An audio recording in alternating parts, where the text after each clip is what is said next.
Bonjour à tous, chers amis, désolé pour le retard, nous sommes aujourd'hui un jour important, Purim Katan. Purim Katan qui est le jour de Purim. C'est vrai qu'aujourd'hui on aurait dû fêter Purim, mais comme nous avons cette année 2 mois de Hadar, c'est la raison pour laquelle on fête Purim exactement dans 1 mois et Pessah dans 2 mois. Alors c'est vrai que beaucoup de gens te demandent la question, c'est quoi Purim? Quand je parle de Purim Katan, c'est quoi, quelle est la particularité, qu'est-ce qu'il y a de spécial à faire ce jour-là? Et comme on a l'habitude à chaque fois d'apprendre la halakha, la loi dans ce cours aujourd'hui, on va voir justement dans la halachot de qu'est-ce que c'est Purim Katan. Qu'est-ce que la Torah attend de nous ce grand jour? Pourquoi c'est un jour particulièrement important pour le peuple juif? Et pourquoi c'est un jour important dans lequel on a le devoir d'être essentiellement joyeux? Pas parce qu'il y a une raison pourquoi être joyeux, c'est ce qu'on va voir, c'était le thème du cours. Est-ce que forcément on a le devoir d'être joyeux? Parce que c'est le mois d'Adar on a le droit d'être joyeux, c'est un merveilleux discours que la ville a prononcé en 1967 ainsi qu'en 1984. Parce que quand tu demandes à quelqu'un qu'est-ce qu'on doit faire aujourd'hui, c'est quoi les halachot de Purim Katan, qu'est-ce qu'il y a de particulier à faire, qu'est-ce qu'il y a de particulier à faire à ce jour-là? C'est vrai que la part la fête, qu'on ne dit pas Tachanoun, on a l'habitude de ne pas dire les supplications. Néanmoins, il n'y a pas grand-chose, a priori pas forcément grand-chose à faire, on va travailler, ça a l'air d'être un jour normal.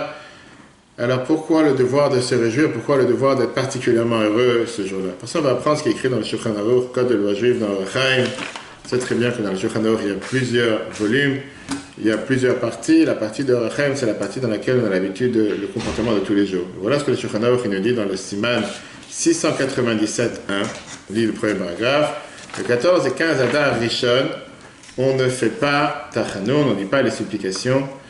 Et pareil, on ne fait pas d'éloge funèbre et les jeûnes sont interdits. Mais on ne pratique pas les autres éléments célébrés en Purim principal, ce qui veut dire on ne lit pas la Megillah, on ne va pas faire les 4 mitzvot de Purim, Mishloach Manot, Matanot Le'Evanim, le Mishteh, etc.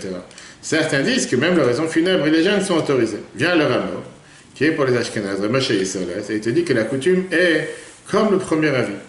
Certains disent qu'il est obligatoire d'augmenter le festin et la joie le 14 Adar Rishon, qui est aujourd'hui, mais nous n'avons pas l'habitude. Néanmoins, on améliorera un peu son repas pour se rendre quitte les avis les plus restrictifs et qui a le cœur content et constamment en fête. Il termine avec cette phrase de Shulchan Aruch qui te dit le Tov Lev Mishte Tamid. Ça, c'est une règle qui veut dire qu'en règle générale, le Shulchan Aruch t'explique qu'est-ce que ça veut dire Tov Lev Mishte Tamid, comme c'est écrit le roi Salomon dans Mishlei. En 2 mots, que quelqu'un qui est toujours content de sa richesse, content de son sort, content de son bien. Et donc, d'un côté, il paraît que le jour de Purim, c'est un jour qui n'a pas d'importance particulière et que ce n'est pas un jour dans lequel il faut vraiment être heureux. Mais néanmoins, on voit que c'est quelque chose de particulier, c'est quelque chose de spécial. Et donc, c'est ce qu'on essaie de comprendre aujourd'hui. Quelle est la particularité? Qu'est-ce qui rend ce jour différent de tous les autres jours? Et surtout qu'apparemment, on va dire qu'il est malheureusement le second du vrai Purim. Que le vrai Purim, c'est dans 1 mois. Sauf qu'aujourd'hui, on te dit qu'il est de passage. Puisque ce n'est pas le vrai Purim, donc c'est un mini Purim. Mais si c'est un mini Purim, quelle est sa particularité? En quoi ce jour est différent de tous les autres jours? Pour comprendre ça, on va voir d'abord pourquoi cette halakha a été mise à la fin du Shulchan Aruch. Pourquoi ces lois sont enseignées volontairement en dernier? Parce qu'on sait très bien que dans le Shulchan Aruch, on a beaucoup d'explications, on a beaucoup de lois. On commence d'abord dans les fêtes avec le mois de Nissan, puisque c'est le premier mois des fêtes, même les premiers mois du calendrier. Et la fête de Purim, qui est le mois d'Adar, c'est à la fin de l'année. C'est très bien qu'on termine le calendrier, le 13e mois, le 12e mois, c'est le mois d'Adar. C'est pour ça que ça arrive à la fin des Shulchan Aruch. Le loi de Purim Katan, on va dire que c'est à la fin de la fin, puisqu'on a 13e mois, le mois d'Adar comme cette année. Et donc c'est pour ça qu'ils sont à la fin. Mais ce n'est pas suffisant pour te dire pourquoi le Shulchan Aruch a mis les codes, les lois de Purim Katan à la fin, puisque la Torah ne fait pas les choses par hasard. Ce n'est pas juste pour rien que ces lois sont écrites à la fin. Il y a bien une raison particulière pour te dire qu'il y a un ordre dans le code de loi juive et dans la vie de chacun d'entre nous. Une règle qui est écrite dans la Gemara Brachot, que Akol Olech Achar Achitum, qui veut dire tout va d'après la fin. Et donc si le Shulchan Aruch décide de terminer ces lois avec les lois de Purim Katan, et cette phrase du Ramo qu'on a dit, Tov Lev Mishte Tamid, qui veut dire que quelqu'un qui vit quelqu'un qui a le cœur content et constamment en fête, il y a bien un enseignement pour la vie de chacun d'entre nous. Regardons comment la Bible écrit ça. Dans le 2. Tous les sujets de la Torah sont d'une extrême précision. À plus forte raison des sujets de ce monde qui sont dirigés avec précision, par la providence divine. Ainsi, le fait que les lois de Purim soient situées à la fin de la section Achaim, chemin de vie, et que ces lois se clôturent par les lois de Purim Katan, n'est pas uniquement dû à l'ordre des fêtes, mais aussi au fait que cela exprime une idée dans l'ordre du chemin de vie d'un homme, conformément au principe que tout dépend de la conclusion, comme c'est écrit dans la Gemara Brachot, page 12b. C'est pour ça, on va voir comment commence le Shulchan Aruch, comment commence le Code de loi juif. On verra le lien qu'il y a entre le début et la fin. Regardons d'abord la première halakha. Première halakha de Shulchan Aruch, Orachaim, Code de loi juif, Siman A, Seif A. C'est la phrase suivante, la Ramo était dit dans la Gara, Shiviti Hashem, le Negdi Tamid, qui veut dire, je place constamment l'Éternel devant moi, ainsi c'est écrit dans le psaume 16, verset 8.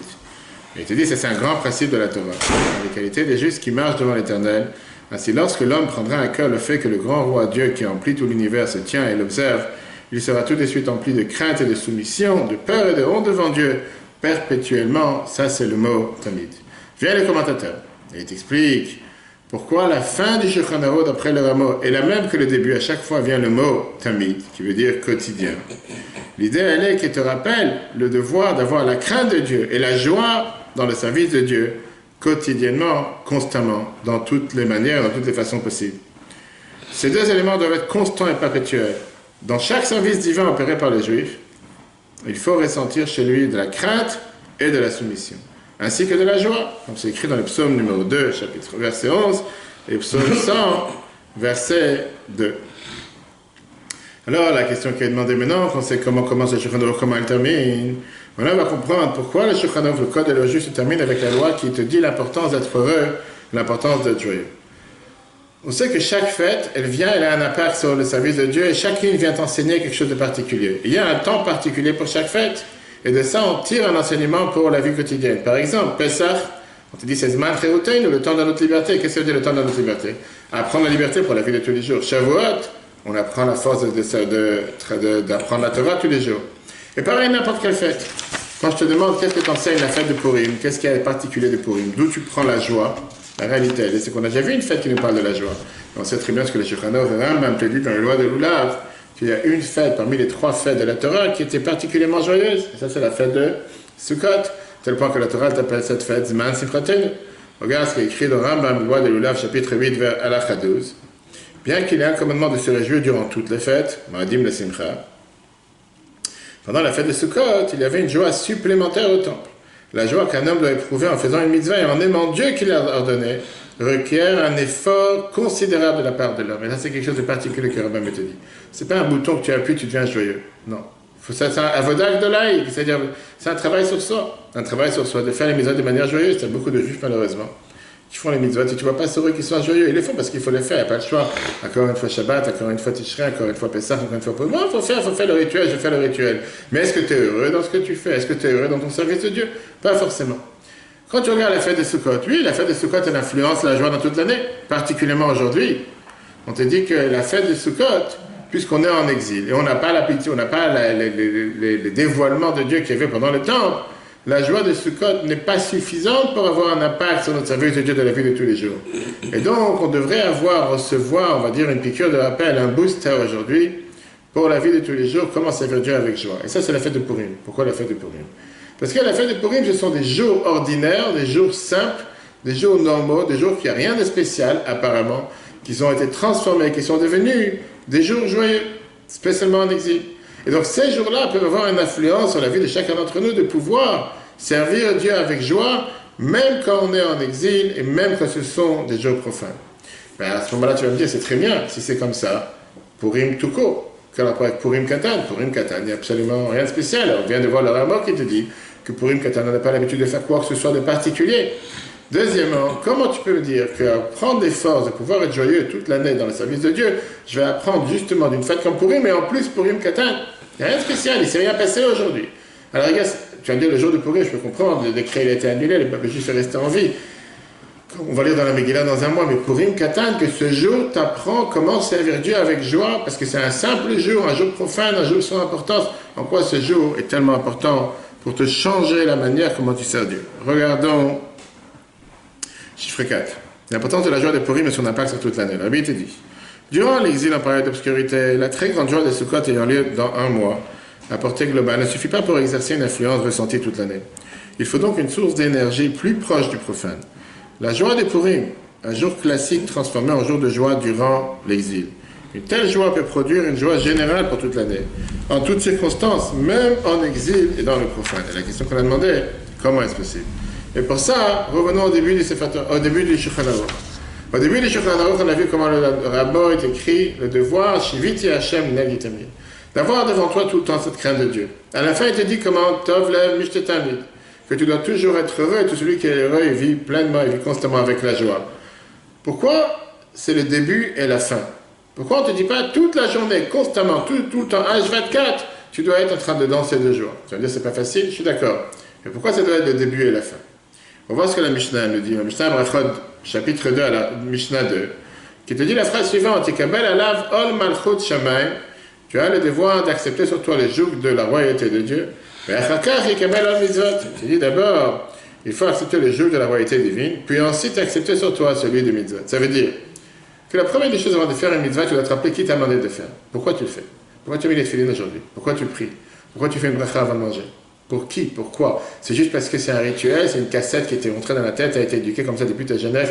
Pour ça, tu le fais ou tu dois méditer. Baruch, Ata, Hashem, c'est Dieu qui m'a demandé de le faire. Si c'est Dieu qui m'a demandé de le faire, pourquoi le faire? Quel est le but? Quel est le sens derrière?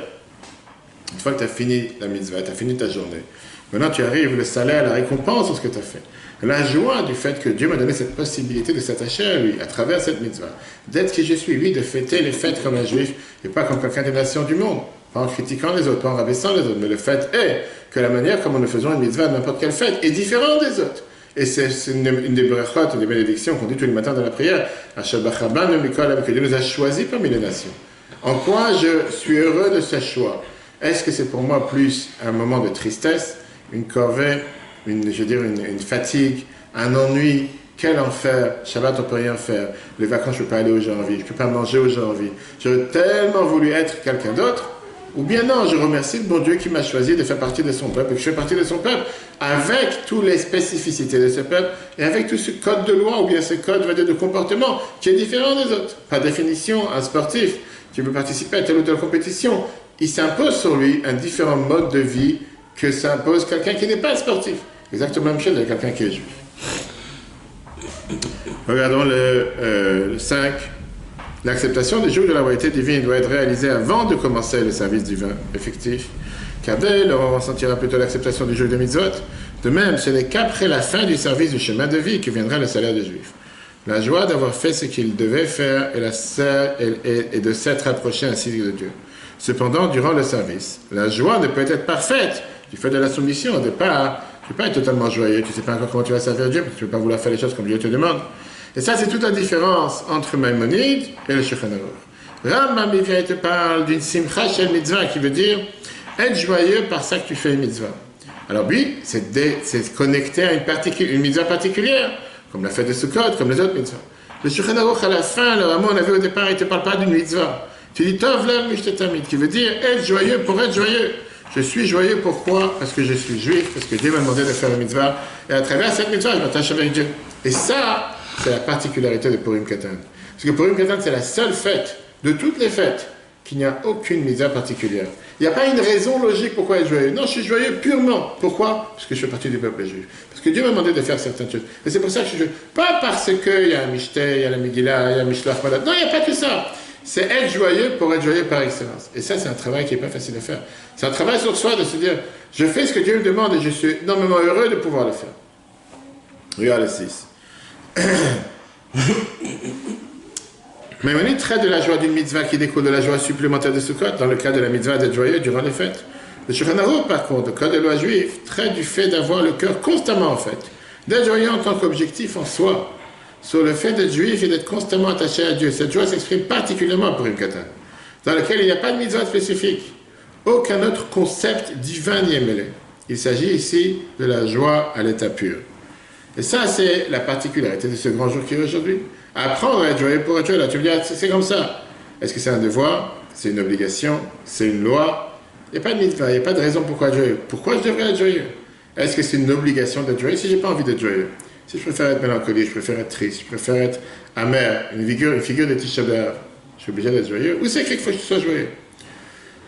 On va voir avec l'explication que le Taz autorisave te dit, qu'est-ce qu'on apprend de la phrase du Rameau qui te dit V'tov lev mishtatamid, il te dit qu'on doit rajouter dans la simcha le jour de Purim Katan.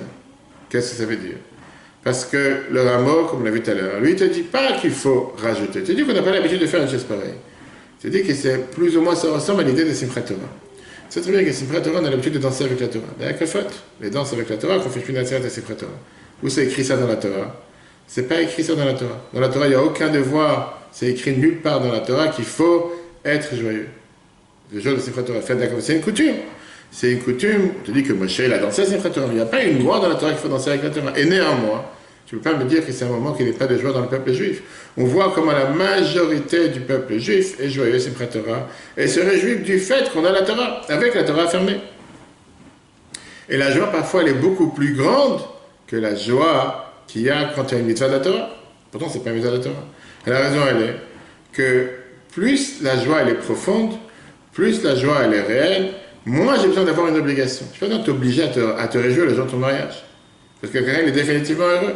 La joie vient du fait que tu es juif, qui montre que tu es tellement en amour avec le fait que tu fais la volonté de Dieu. Je n'ai pas besoin de te donner une mitzvah obligatoire dans la Torah. Va te réjouir le jour de Simchat Torah. Si tu n'as pas compris l'importance de se réjouir ce jour-là, va apprendre. Mais on voit comment il y a des juifs simples qui pratiquent aucune mitzvah toute l'année, qui prennent les rouleaux de la Torah et qui dansent comme s'ils sont tellement émerveillés. Quand tu vois qu'est-ce qui est écrit dedans, ils ne savent pas ce qui est écrit. Et alors, ça leur appartient. C'est le cadeau que Dieu leur a donné au Mont Sinaï. Pour ça, ils sont joyeux, sans particularité. C'est pour ça que le Rameau ne vient pas te dire que tu as un devoir de te réjouir le jour de Purim Katan. Comme je t'ai dit, tu n'as pas besoin de te demander de te réjouir le jour de ton mariage. Pourquoi? Parce que c'est un niveau tellement élevé que je n'ai pas besoin d'avoir une loi de Shulchan Aruch qui vient et qui te dit « Sois maintenant joyeux ». Il y a une phrase qu'on dit dans, dans la tefila le matin, que maintenant il faut faire une interruption entre deux mots. Elle a bien raconté une histoire, que pendant Rosh Hashanah Kippour, certaines personnes, des fois, ils ont dans leur siddur, c'est écrit maintenant il faut pleurer. Comme c'est Rosh Hashanah Kippour, c'est un jour il faut prier avec ferveur. Donc maintenant il faut pleurer dans la prière. C'est pas quelque chose que tu dois déclencher parce que c'est écrit. Ça doit être à l'intérieur d'une personne. Exactement la même chose ici avec la joie. Si tu vas le faire parce que je t'ai ordonné de le faire, parce que je te donne un devoir de le faire, ah bien c'est un devoir, je suis un juif pieux, pratiquant, je respecte ce qui est écrit dans Shulchan Aruch, c'est écrit qu'il faut être réjoui. Pourquoi je vais commencer à faire un faux sourire, ou je vais faire quoi que ce soit pour montrer que je suis joyeux? C'est pas ça qu'on demande de toi. On te demande d'être joyeux par excellence, parce que tu es juif, parce que Dieu t'a attaché avec lui, parce que Dieu t'a donné la possibilité de faire quoi que ce soit. Fais-le avec joie. Et oui, c'est un travail, mais c'est un travail que tu dois venir pas parce que je t'ai demandé de le faire, parce que tu dois ressentir toi-même. Regardons dans... Et c'est pour ça que ça vient, comme on l'a dit tout à l'heure, à la fin et pas au début. Pourquoi? Pourquoi ça vient à la fin du Shulchan Aruch? Parce qu'au départ, pas forcément que tu peux ressentir cette importance. Au départ, tu commences à travailler sur soi, mais à la fin de la journée, tu te dis, tu sais quoi? Regarde ce que j'ai fait aujourd'hui de ma journée. Regarde comment ma journée était différente de mon voisin. Regarde comment ma journée était différente de quelqu'un d'autre. Regarde comment aujourd'hui, je me suis levé le matin, j'ai remercié le bon Dieu. Après, j'ai fait ma prière du matin. En plein milieu de la journée, je me suis arrêté, j'ai fait la prière d'après-midi. Avant de manger, j'ai demandé permission. Après manger, j'ai remercié. Quand tu vois tout ce déroulement, tu te dis, mais c'est quoi cette vie merveilleuse? C'est pas juste je suis là pour vivre, pour avoir du bonheur, du plaisir. Non, j'ai une vie qui a une valeur, qui vaut quelque chose. Je suis là aussi pour l'autre, on a parlé longuement Shabbat, le plus grand joie d'être au service de l'autre, agir pour l'autre, faire quelque chose pour quelqu'un d'autre. Et c'est comme ça que je trouve le plus grand bonheur. Le tour te dit, néanmoins, d'améliorer un peu son repas. Dans les notes du Tashbet, il écrit qu'il faut améliorer considérablement son repas. Rabbi Yechiel de Paris avait l'habitude d'améliorer son repas et d'inviter du monde. Conformément en termes de la Mishnah, les seules différences entre le Purim du premier Adar et le second ne sont que la lecture de la Megillah et les dons aux pauvres. Ça, on le fait le deuxième jour, le deuxième Purim. Et le Rameau conclut et qu'il a le cœur content et constamment en fait. Bien la Morazak interdit de l'écouter Torah de Sukkot.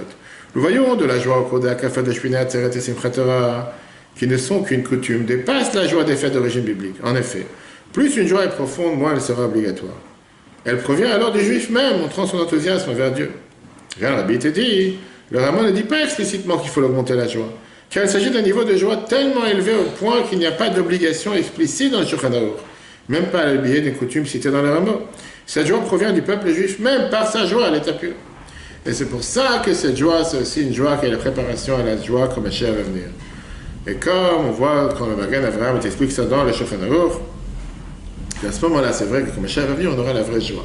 On dit tous les jours quand on dit Birkat Hamazon, Azimale Srakpinu, quand Mashiach sera là, c'est là qu'on va se réjouir. Mais pour ça, on doit d'abord rajouter dans la joie en étant en exil. Et plus on rajoute dans la joie en étant en exil, plus on mérite de pouvoir briser toutes les barrières et de faire en sorte que Mashiach arrive le plus rapidement. Cette joie nous prépare à la joie éternelle de l'ère messianique, comme écrit dans le Magen Avraham. et qui a le cœur content et constamment en fête par la joie de l'accomplissement des mitzvahs de notre Dieu, notre bouche s'emplira de joie très rapidement, en intensifiant la joie durant l'exil, en progressant dans la sainteté pour avoir de plus en plus le cœur constamment en fête, elles atteindront à la joie éternelle sur leur tête, incluant la joie perpétuelle et la joie en tant qu'objectif en soi, la joie à l'état le plus pur, très rapidement de nos jours. Le cours sera en replay sur l'application eTorah, eTorah sur Google Apple, ainsi que sur les podcasts de Spotify, Google Apple. Très bonne journée à tous, très joyeux Purim Katan, bonne préparation à Purim dans 30 jours, à Pessah dans 60 jours, et que de bonnes nouvelles.